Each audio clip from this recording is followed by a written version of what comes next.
O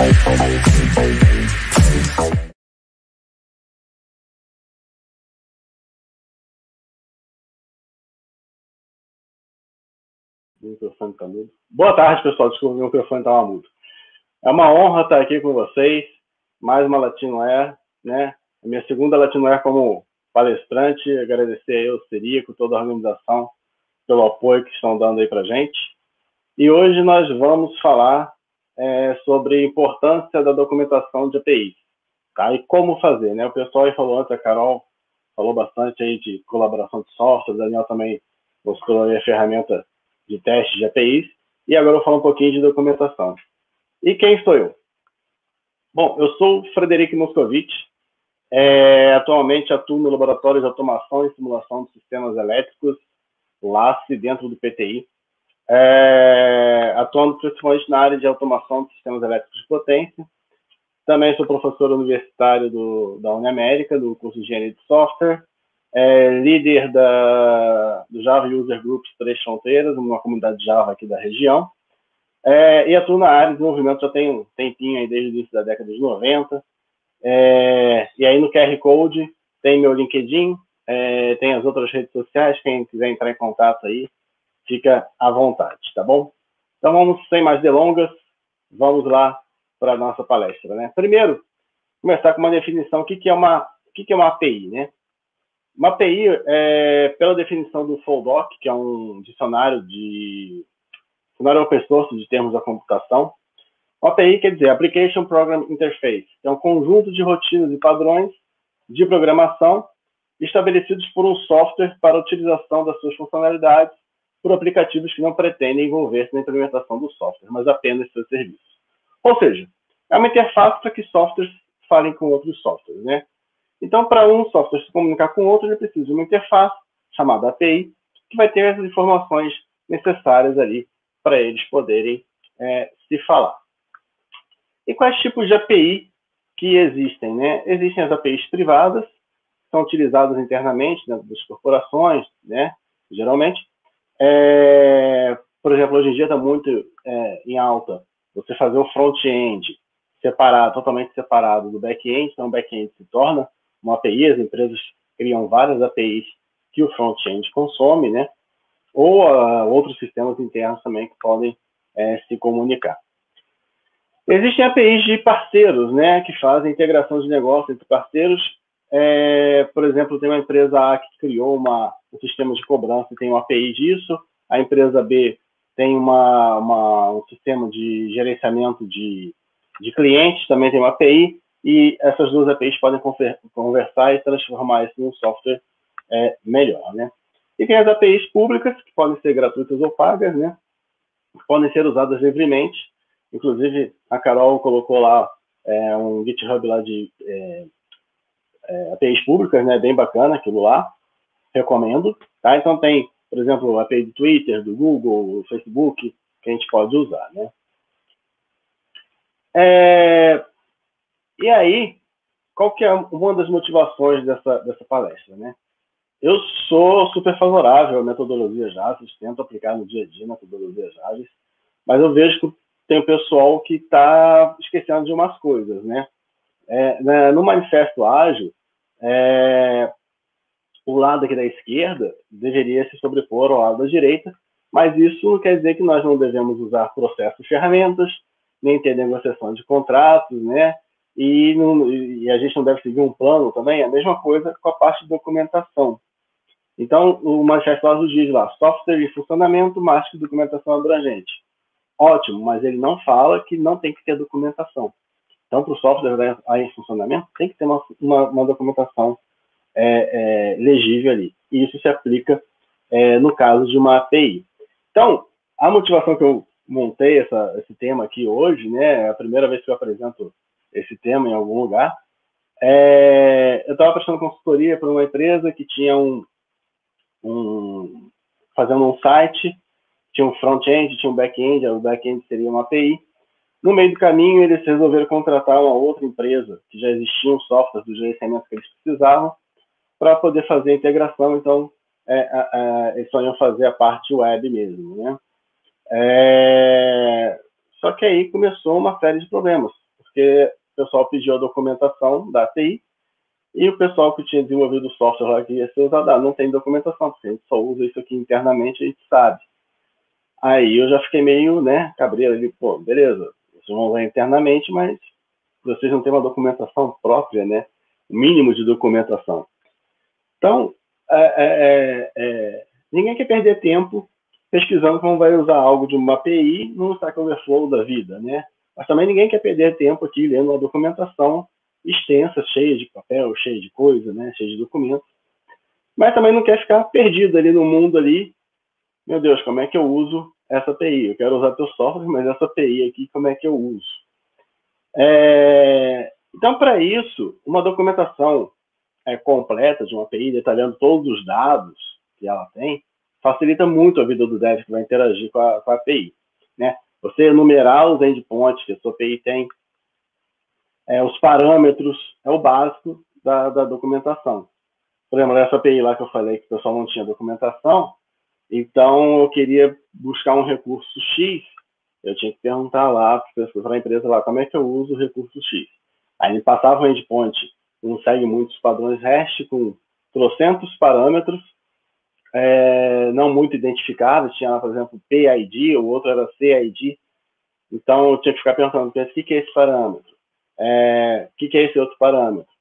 E aí testava, realmente batia lá na aplicação da pessoa, vinha os dados, um JSON gigante, aí eu tinha que debugar, o pessoal tinha que debugar lá o que era aquela informação para poder utilizar de alguma forma, né?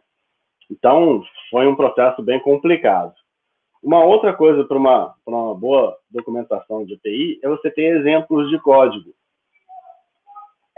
Mostrar exemplos com trechos de código facilita muito a vida de quem está fazendo integração. Esse aqui é um exemplo de uma API do Google, eu não lembro agora qual API que é, eu acho que é do YouTube. Ele dá o exemplo aqui em JavaScript de um pedaço de código, como é que você pode usar. Então, o desenvolvimento se dá de uma forma muito mais rápida, né? O dev pode se preocupar com o negócio em si e não ter que tentar entender o que o outro desenvolvedor pensou fazer a API, né? Você não tem que adivinhar o que a outra pessoa pensou na vida, o que queria fazer. Outra coisa para uma boa documentação de API, hoje em dia a documentação, espero que seja toda online, né? Você vai ter um livro para documentação de API, porque se não der, você vai ter que refazer ali, então a documentação online. Centralizar as informações. Não faz sentido você ter um monte de páginas, várias páginas, para detalhar uma única funcionalidade da API. Essa API aqui da Cielo, aqui, eu gosto bastante da documentação deles. É estruturada em tópicos aqui, bem bonitinho. Tem links para outras sessões relacionadas com alguma coisa. Então, quando você vai usar uma API dessa aqui, desse tipo, tem outros. Ebanks também faz uma API bem diferente, bem documentada. Então, quando você vai utilizar, é uma facilidade muito grande no uso ali. Você consegue fazer as coisas de uma forma muito mais fácil, reduz o tempo de desenvolvimento, você não tem que ficar procurando informações. E aí a gente tem que ficar ligado nos erros, né? Dar um erro genérico desse tipo aqui não faz o menor sentido, né? O dev vai estar utilizando a API, vai perder tempo tentando resolver, tentando achar alguém que já tenha passado por isso. Então, fazer um tratamento de erros na API, documentar as possíveis mensagens que possam existir para o dev se deparar com erro, também vai trazer uma experiência melhor para o usuário final. Isso tudo que eu estou falando eu vou mostrar um pouquinho na prática mais para frente aqui no final da nossa palestra, tá? Esses aqui são os passos para a gente seguir para uma documentação de API bonitinho. A outra parte é a parte de interatividade. Você tem uma API documentada, que você consiga interagir com ela, né? Testar de uma forma ali o que tem, o que não tem.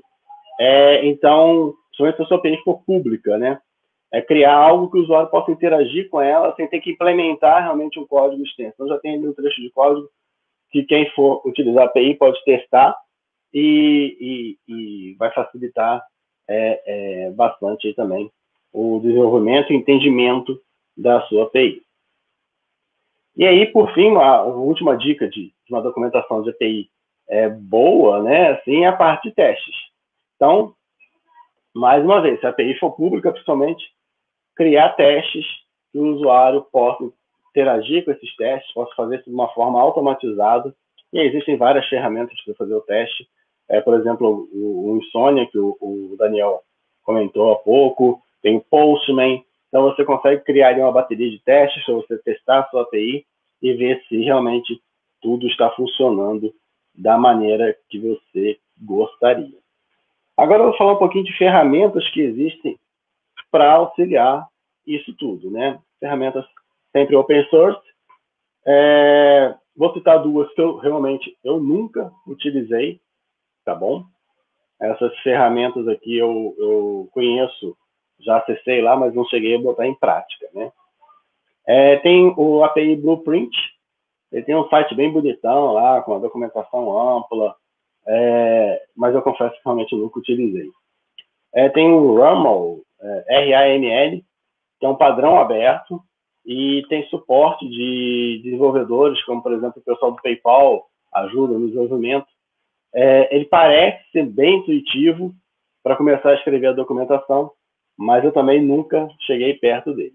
Eu vou falar do Swagger, que é que hoje em dia implementa o OpenAPI, que é um padrão também aberto, e é o mais conhecido, tá?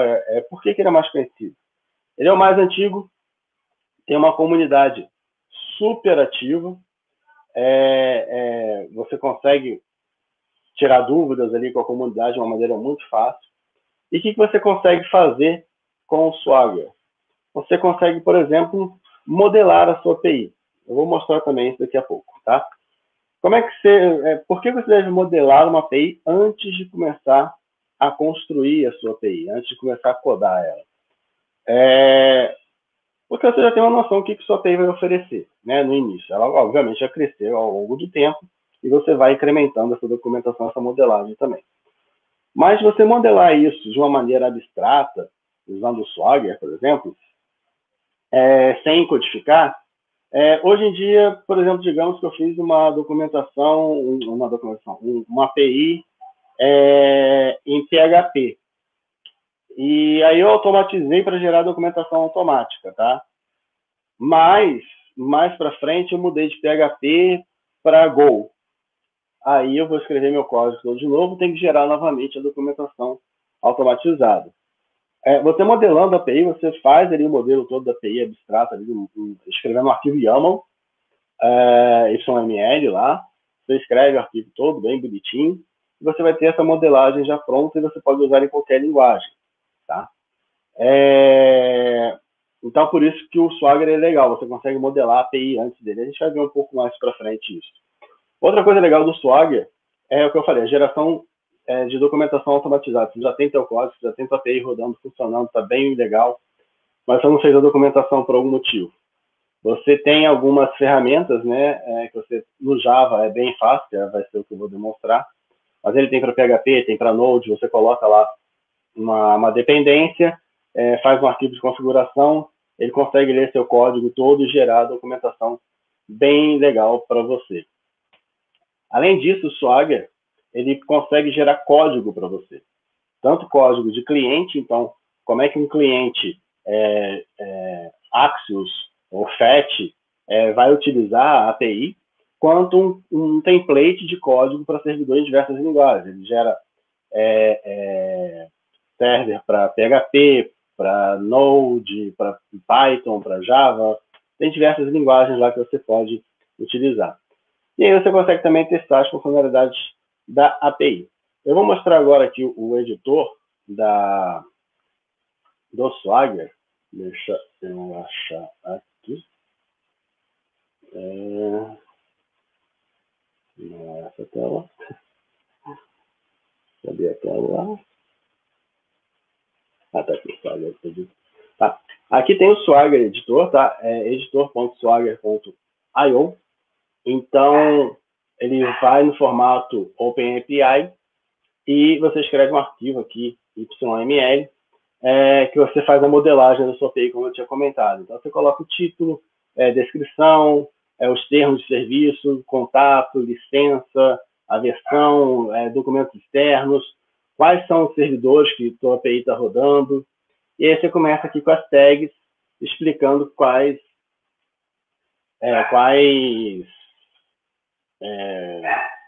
endpoints, né, você tem, quais recursos você tem. Então, conforme você vai escrevendo aqui, ele vai gerando a documentação aqui para você automatizado. Então, isso já facilita muito a vida. Para modificar aqui, ele vem com esse template, tá, de uma Pet Store, mas se eu botar aqui Latinoware 2020, ele já vai alterar aqui, demora às vezes um tempinho para alterar, ele já altera aqui. Então, você pode fazer a sua documentação, sua modelagem em cima desse template que nós já temos aqui no Swagger Editor, tá? E aí, o que acontece também? A gente pode já visualizar aqui os recursos, fazer alguns testes, e aqui ele tem a parte de geração de código, que eu falei. Então, ele gera para Go Server, para Kotlin, Node, Spring, Scala, Python, e ele gera também os clientes, ali, os templates de cliente, ó, TypeScript com Axis, com Fetch, Kotlin Client, Java. Então, ele gera vários clientes aqui que são alguns templates do que está acontecendo, tá? Então, isso. Então, é isso. Então, aquela parte ali é o módulo UI, né, do Swagger, que ele pode gerar isso automaticamente para você, ou você pode ir fazendo aqui. Então, sem mais delongas, vamos partir para a prática. Eu preparei aqui uma API simples, é uma biblioteca, tá? Tem autor, categoria, editora, livro, e esse meu programa aqui em Java, eu vou colocar para rodar, ele não está com Swagger ainda, tá?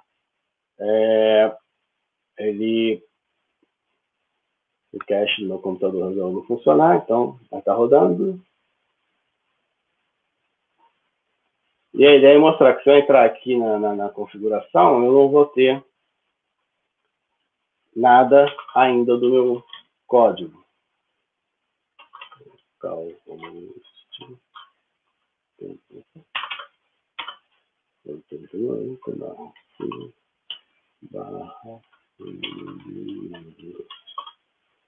se minha API estiver rodando já lá, deixa eu dar uma olhada. Ele resolveu que vai demorar para rodar. A gente testa tudo antes, né? Mas quando a gente vai fazer as coisas ao vivo, sempre tem uma surpresa. Agora vai rodar. Beleza? Está rodando minha aplicação. Se eu buscar aqui, ele me devolveria uma lista de livros que tivesse cadastrado, tá? Como não tem nada cadastrado. E se eu vier aqui na documentação no UI, ele também não tem nada, porque eu não coloquei ainda. E como é que eu coloco documentação de uma maneira fácil em código já existente? Então, no Spring Boot, você coloca uma dependência do Swagger, e essa dependência já vai gerar todo o código para você automaticamente, tá? Vamos ver aqui, vamos realizar para todos os nodos da demonstração ao vivo. Então, eu coloco essa dependência aqui, por exemplo, no Spring Boot, que é o Spring Docker OpenAPI UI. Faço uma configuração básica aqui, digo qual que vai ser meu arquivo HTML que ele vai apresentar. Então, a aplicação que eu fiz, e eu criei aqui uma configuração, um bin, com algumas informações básicas da minha API. Então, ele vai dar erro justamente agora. Agora sim. Então, se eu rodar novamente minha aplicação, agora com a configuração aqui do Swagger, eu já vou conseguir abrir a minha tela lá de documentação, tá?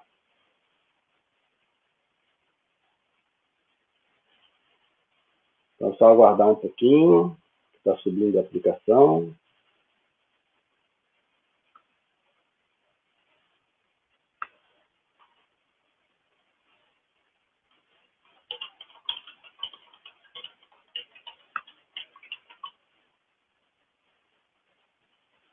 Realmente, quando a gente vai fazer o review, a gente testei hoje já 2 vezes isso aqui, tinha dado tudo certinho, redondinho. E agora, na hora do ao vivo, realmente, nada.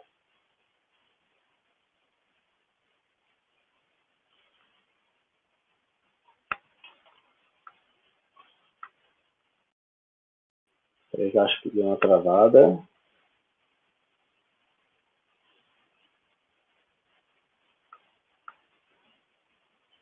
Tá? Parece que deu uma travada em tudo aí.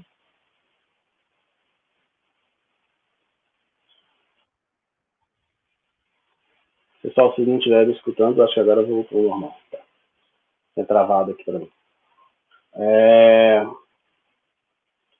Então, tá rodando aqui minha aplicação agora.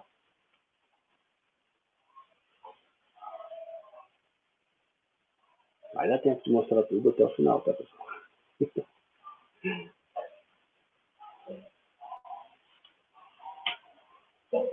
Então, agora, se eu acessar aqui uma página de documentação, que é o Swagger UI aqui, ele vai mostrar para mim tudo que existe, ou não.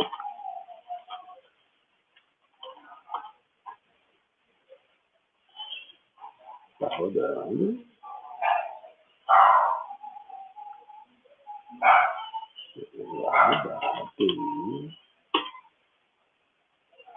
Agora sim. Agora sim. Ele gerou para mim toda a documentação. Então, ele me dá aqui, né, o nome da minha aplicação e já me dá todos os controllers que eu tenho e todos os recursos que eu tenho em cada controller, permitindo até que eu faça o teste da aplicação, tá?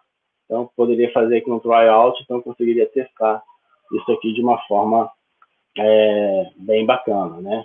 Então, se eu der um tryout aqui, ele manda eu executar, pede o ID aqui, como não vai ter nenhum, ele vai retornar vazio, tá? Mas ele me dá aqui, ó, qual que é a chamada que ele faz para a minha API, qual que é o request, né, o URL, ele retorna nulo, porque como a API é só de exemplo, não populei o banco, ele me mostra isso, tá? Então, é bem bacana o Swagger, que você, com uma dependência lá na tua aplicação, ele já gera a documentação toda.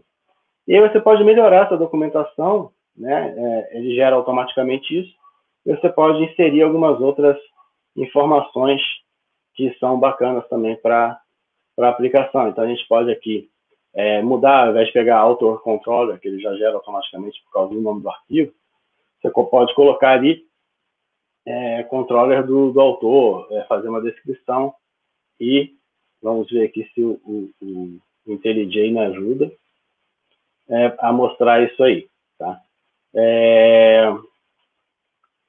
Você coloca, deixa eu ver aqui, se ele não mudou.